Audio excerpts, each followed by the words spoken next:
So Lionsgateway is soon to be upon us, but also is Lughnasadh. Now, Lughnasadh is a turn of the wheel, a turn of the druidic wheel. It's a holiday for Lu, one of the Tua de Danann, one of the beautiful beings of the fairy realm, the Fae, one of the big Fae, shining ones.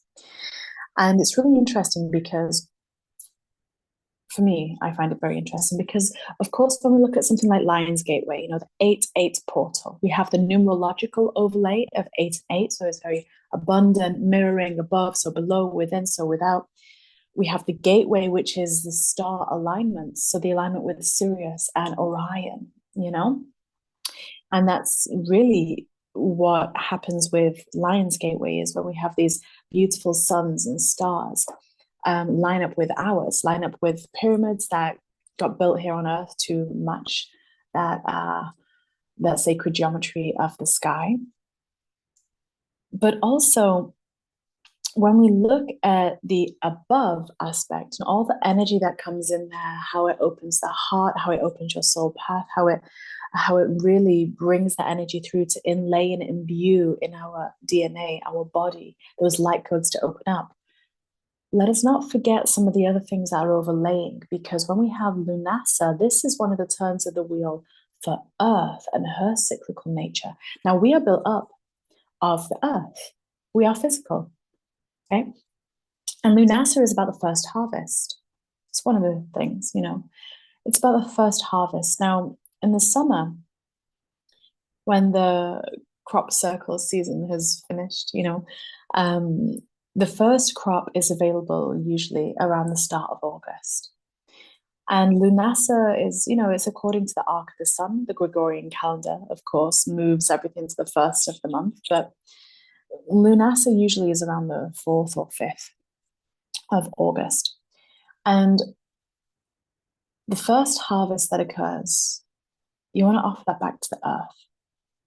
Of course, in the commercialized world that we live in, many of the farmers are harvesting all the way through August. But the way that the season and the holiday of Lughnasadh is really focused is it is the storm season, right?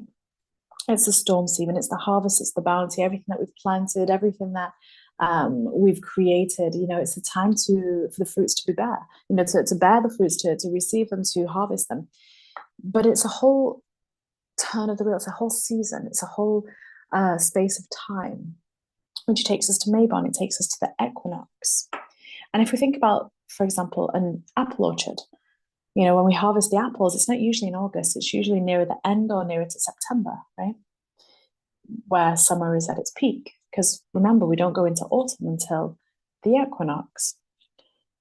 So in July and in August, we often have the storm season, right? And this is part and parcel of the cyclical nature of Earth, giving what is needed and receiving what is needed. So when we have the lightning storms, the lightning comes and it splits the molecules in the air, it splits the nitrates out. And as the nitrates get split, the rain, it pours down and the nitrates go into the earth and it fertilizes the land. Now, if the farmers were to wait, if we were to wait, as we used to, what would happen is the crops would double in size. So then we'd be harvesting way into the end of August, right?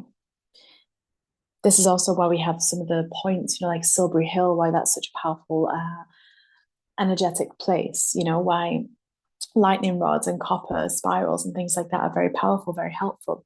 It's also ironically why the church steeples would always try and be a little bit bigger than the hills or the mounds that would receive the lightning, because usually you would have a hill or a mound with a lightning rod to draw that lightning in to fertilize the land. Why this is important and why I find this interesting enough to share with you is that when we look at Lu is one of the shining ones. And he came from the stars.